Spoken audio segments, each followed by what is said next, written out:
रत्नागिरी सार्वजनिक बांधकाम विभागाचे हे कार्यकारी अभियंत्यांचं कार्यालय आहे आणि आपण डाव्या बाजूला पाहतोय ते उपविभाग क्रमांक 4 आणि नगरपालिकेच्या समोर आहे ते उपविभाग क्रमांक 1। पण गेले काही दिवसांमध्ये या बांधकाम विभागातील 2 अधिकाऱ्यांमध्ये धुसफूस सुरू आहे। कार्यकारी अभियंता अमोल वटणेकर यांची भूमिका सर्वांना सोबत घेऊन जाण्याची आहे। त्यांना विकासाला प्राधान्य देत आपल्या उपअभियंता असतील किंवा शाखा अभियंता असतील यांना सोबत घेऊन काम करण्याची त्यांची मानसिकता आहे।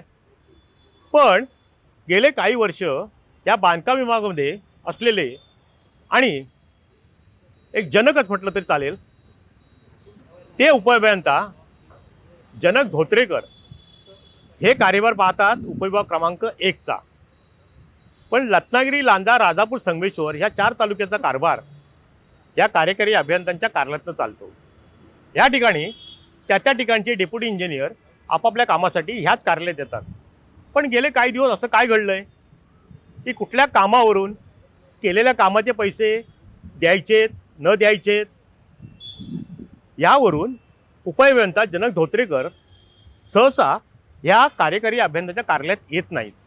एकेकाळी जनक धोत्रेकरांचं ह्याच बांधकामावरती एवढं वर्चस्व होतं की त्यांच्या शब्दाच्या पलीकडं या कार्यकारी अभियंता कार्यालयातला कुठला कागदसुद्धा हलत नसे।